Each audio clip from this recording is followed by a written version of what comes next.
Hey, Iyo. So I wanna first get your reaction to the SONA. Mm. President Marcos gave his annual State of the Nation address yesterday, and I guess it was kind of eventful, but also kind of not. Yeah, What was your reaction like to it? like we were saying earlier, no, like I'm never gonna be objective for Asona by Bongbong Marcos because the one thing I actually want to hear from him is an acknowledgement that what happened under his father was wrong, Yeah. right? I mean, not even an apology, just an acknowledgement that that was a mistake. That's not something that a president should have done, right? So, to be very honest, like anything short of that, and it kind of just goes in one ear out the other. But it so happens I also had to like react to the Sona for a different podcast last night. Okay. So I actually had to listen more closely than I would have otherwise.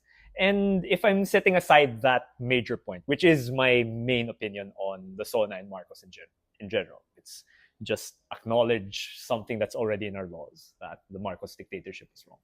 Setting that aside, I'd say the Sona would have been satisfactory if this were like a second year for a president, right? Because the first year is like, here's what's happened, like here's what's going on, here's the problems, here's the mess the previous administration left. Although Yes. Marcos couldn't have done that because he was like running as a continuity candidate to Duterte. How much time has changed, no?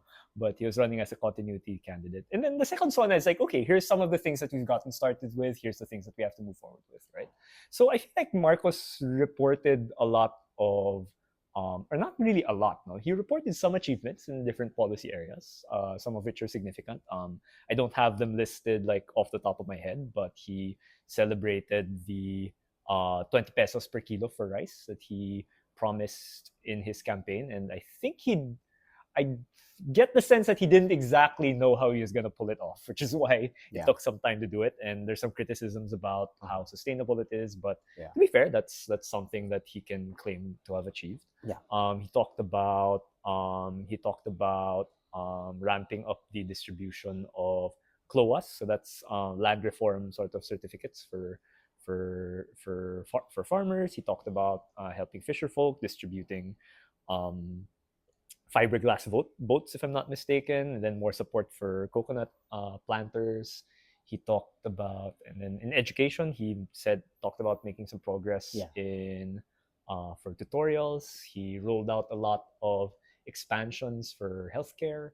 So all of these are like, okay, great. These sound good, right? From a layman's point of view, and I haven't done any fact checking yet. These sound fine.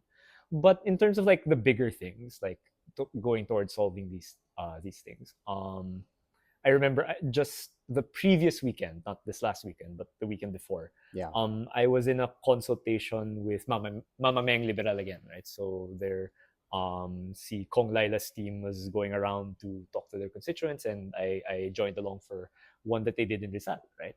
And what one of the farmers there was talking about was their big problem was a lot of what's considered prime agricultural land are getting reclassified into commercial lands and end up, instead of using it for agriculture, it gets used for for malls, for residences, subdivisions, whatever have you. And again, like it's hard enough to be a farmer now, and then you're losing the land that you can plant on, right? So there's a lot of local things you can do to address that, but nationally, the thing that really works towards that is the national land use plan, right? That I think see Senator Kiko Pangilinan and I think Kakabagao also. I don't know if she was doing that as LP or Akbayan, but they've been pushing that for the longest time, right? And we haven't seen there's no progress made. And one really concrete thing we can do for our farmers is passing that law to make it clear that this land really needs to be for agriculture, right? And for education, I was just Googling this yesterday, so I don't know if this is the updated number, but like for classrooms, the current backlog is like 165,000. And this is completely unbiased, right? But that was zero June 30, 2016, right? So under the Pinoy administration, 118,000 classrooms were built, right?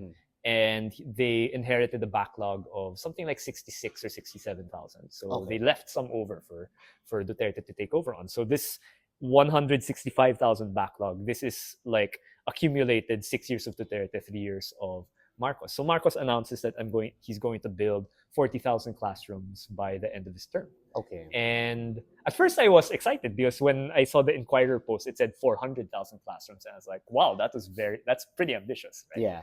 And I was coming to terms with having to give him props, only to find out Inquirer sort of misreported the number is actually 40,000. And that doesn't really, like year on year, on average, the Pinoy administration built just a little less than 20,000 classrooms a year, right? So 40,000 for the remaining 3 years is not terribly ambitious, right? So again, like it sounded like a SONA from earlier on in the presidency. But when you're at this point, you're coming off a midterm where you yourself admit you were rebuked by the people. And I agree with Marcos on that. I definitely think that was the message of this midterm election, that it was a rebuke of the Marcos administration. Yeah. You really need to do something grander, I think, to convince people that, yes, we hear you, that we weren't paying attention enough.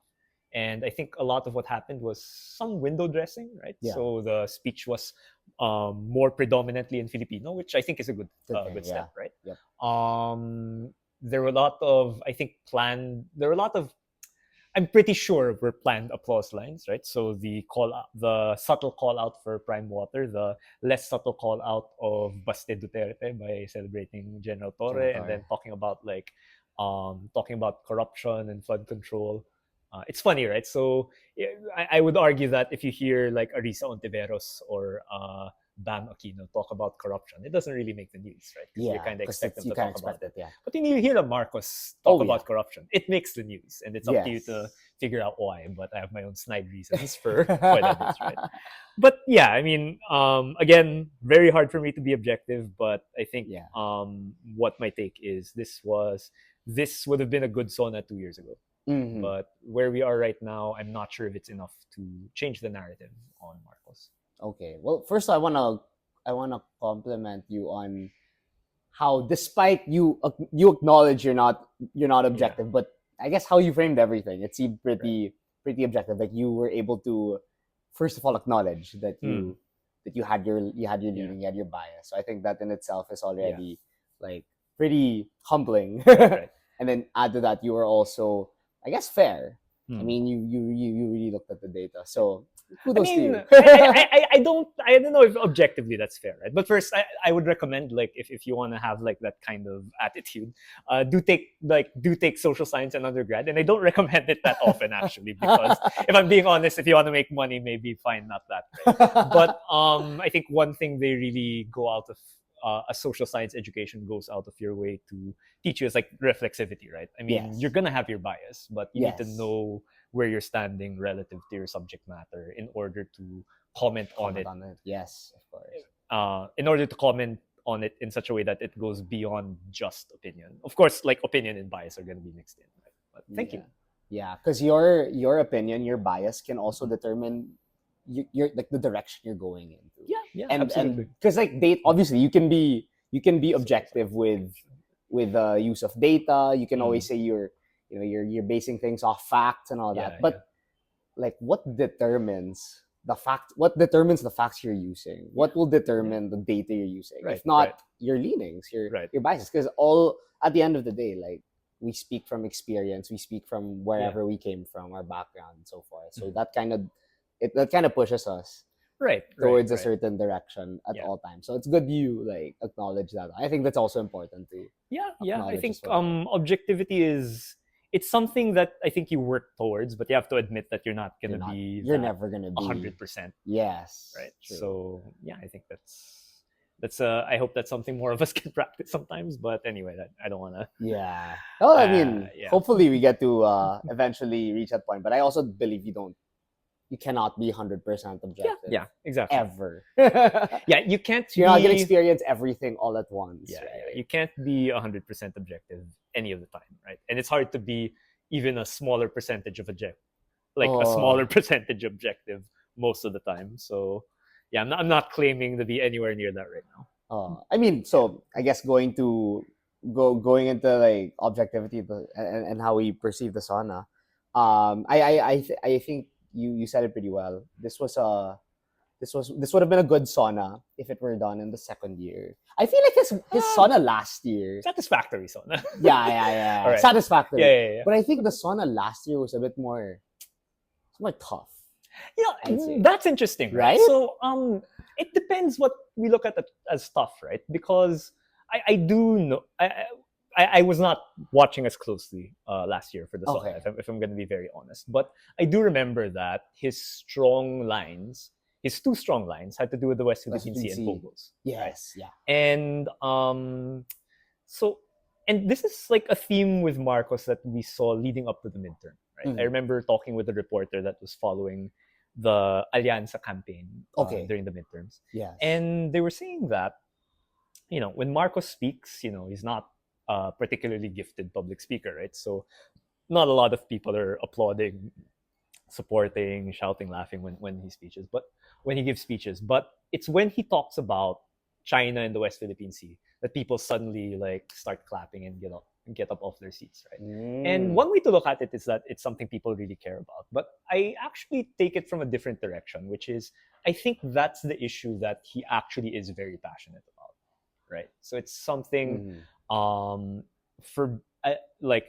don't know why, but it's something that he seems to be quite consistent as far as being able to speak with conviction on the West Philippine Sea. So it was really notable to me that didn't appear at all in this SONA. Like I remember predicting, actually, people asking me, what do you expect to hear in the SONA? The West Philippine Sea would be one of them. I would have thought, just because it's something that he's good at talking about, right? Yeah. So in that sense, in terms of like passion, right, I think, again, I'd have to rewatch last year's SONA, but I wouldn't be surprised if he came across as more passionate in the last SONA. But in terms of toughness, I mean, he did sort of vaguely not vaguely, subtly, I think. It was a fair call outs, right? He called out the Villars, right? And aside from the poor quality of service of Prime Water, which is talk of the town, he has an axe to grind with Camille Villar, right? Because she ended up running with Sara Duterte along with his sister, right? So I think that's something that it was interesting that he showed some toughness there when in the past he wouldn't.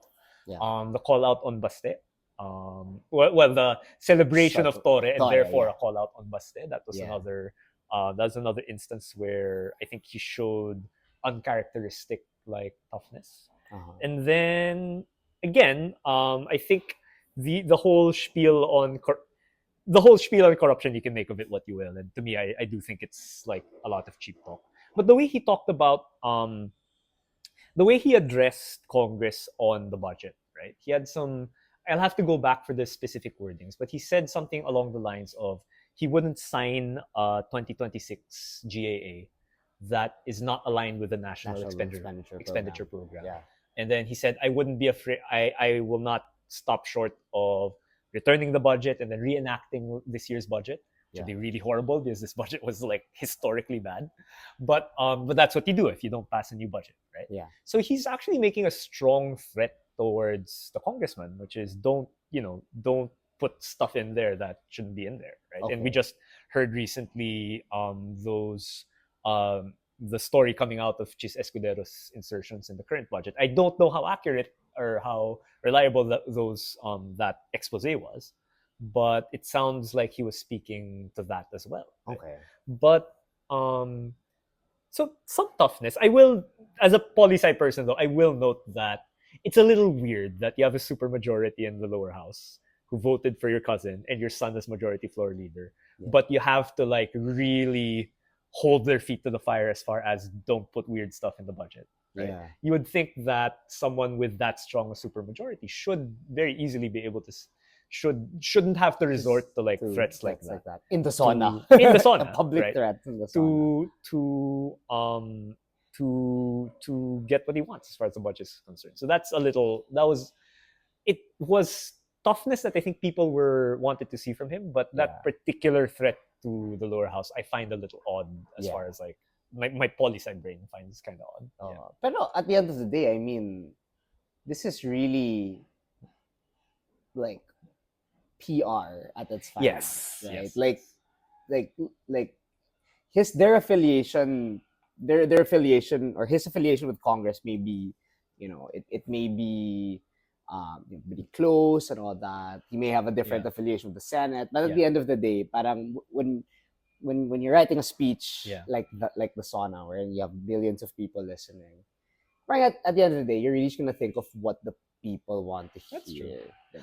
Although, again, if that's the case, I do think the reenacted budget threat is a strange PR move because why? That's because a reenacted budget generally is something frowned upon by most economists and I think the business community as well. Right? Okay. So signaling something like that can I don't know if it has, right? But if you're the president and you say that there's an increased risk of a reenacted budget, that can have like negative consequences as far as investments are concerned. Lalo na if the budget is unpopular. Right. This budget in particular, right? So, fair. Parang weird PR move, I think. If that's what it was. Although it is a strong signal, but there are like, you might get blowback to it. But to your greater point though, I do think it was a very, it was a pretty PR SONA. Right? Like I was telling you earlier that while I think a lot of our athletes do deserve to be celebrated, and if I'm not mistaken, I'm sure someone will correct us, but if I'm not mistaken, this is the first SONA since our pretty good performance in the last Olympics, right? So definitely our athletes deserve the shout out. But to devote that much time to sports in the SONA kind of leads me to believe that he had that whole section put in there just so he could have the punchline about General Torre. So to the point of being my PR, I definitely do think that's what the SONA was. And to be fair, that's true of most SONAs, right? Yeah. I mean, even like President Duterte, I think, started the trend of hiring a director to sort of oversee the whole ceremony, right? And I think that continued on to Marcos. I don't know if he backed off on that because of all the typhoons. Maybe he wanted to scale it down a bit. But at least in the first SONA, I do remember there's still like a director attached to it. So it's definitely a PR exercise, right? And even if we're gonna be fair, even for Tito Noy, I don't think he never got like a director to oversee things, but a lot of work went into like those SONA speeches, right? And if I'm not mistaken, people who look a bit more closely in surveys might be able to correct me on this one. But I do think generally his third quarter surveys tend to be a little better than like the rest of the year, Tito Noy's, because I think he was quite effective in using the SONA to continue like positive momentum as far as his popularity is concerned, or even stymie like downtrends in his popularity, right? So all of this to say, yes, definitely it is a PR exercise. Yeah, and I think he was able to show that by, I guess, or his speechwriters were able to show that by answering the question, how do we piss off the least number of people possible? Like in each point, like when you congratulate election winners, you're not really pissing anyone off. Yeah. But it's also a concession. Right. Diba? Or you talk about the 20 peso bigas issue. Yeah. Parang, I mean, the fact that you're addressing it means, you're doing something about it. It's a good message. It's not gonna do any harm unless you remind people of it. But everyone knows it naman, so it's not really a net negative. But you're right, no? So like, again, for like 20 pesos bigas, we could be talking about rice tarification in that area of the speech, right? Like a lot of at least in our circles, a lot of people are calling for a review of the rice tarification law because it was supposed to bring prices down. Yes. It didn't. Now we're subsidizing rice, which I don't know. I mean, economists will say that's problematic. I'm willing to take a wait and see approach to it. But long term, like we need to be looking at what are these we need to be looking at policies and not just like pouring money into like taking money from one place and putting it in another place.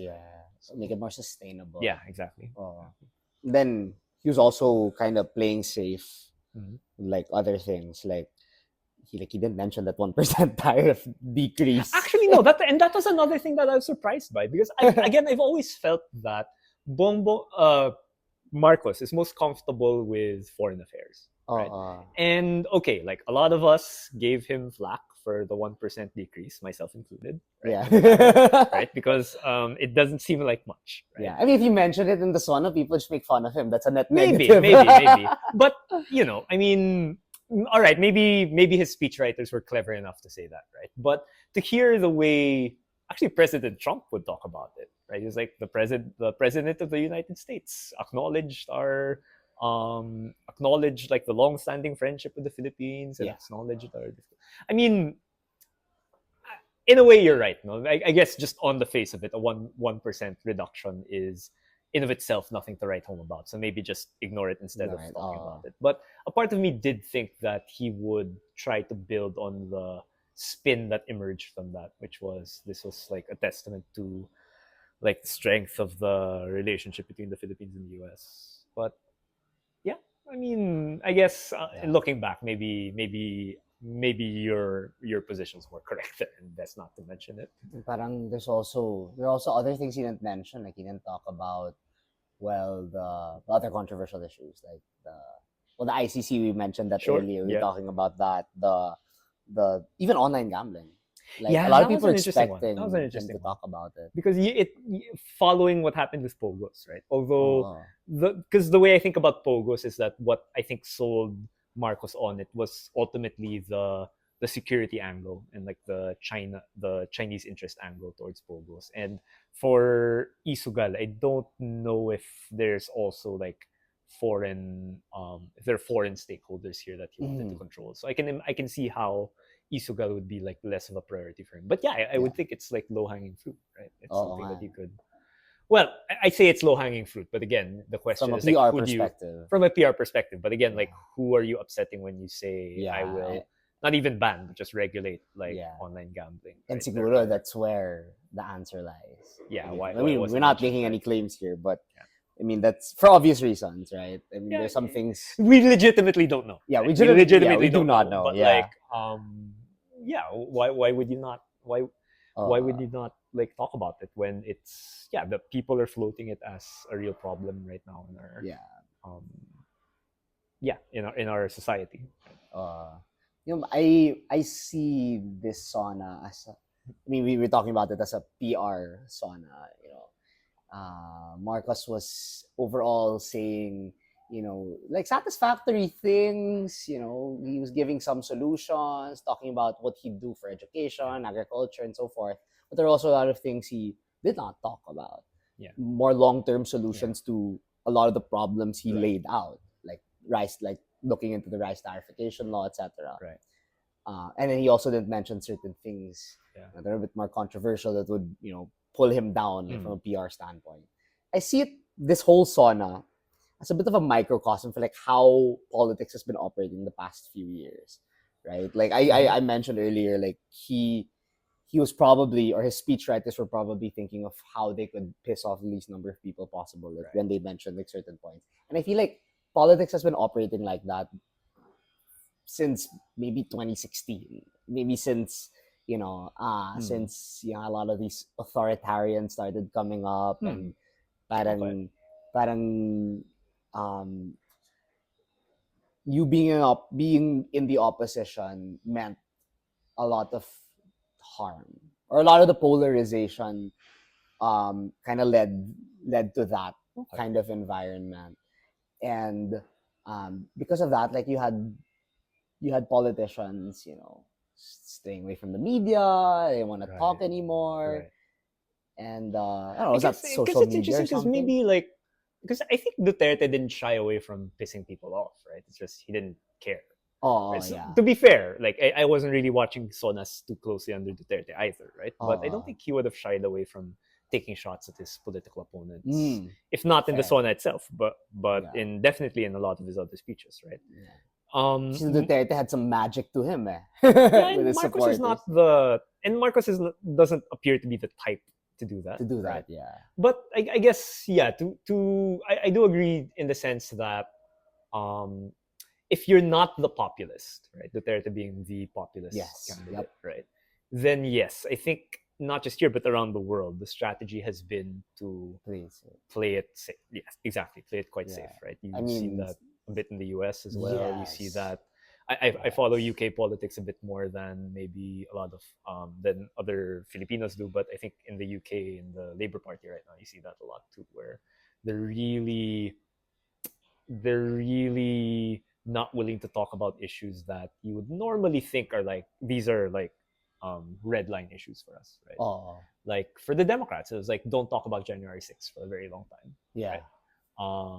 So yeah, it's interesting that Marcos finds himself in a similar boat where he, although again, one way to frame it is like he really cares about things like ICC or impeachment, and he's just not talking about it to stay safe. Yeah. My personal take though, is more along the lines of I genuinely don't think he cares about ICC and impeachment personally, which is why he doesn't talk about it. But maybe for some other things, yeah, he definitely. I get the sense that it's as much a character trait for him as it is a PR move, not to like piss people off.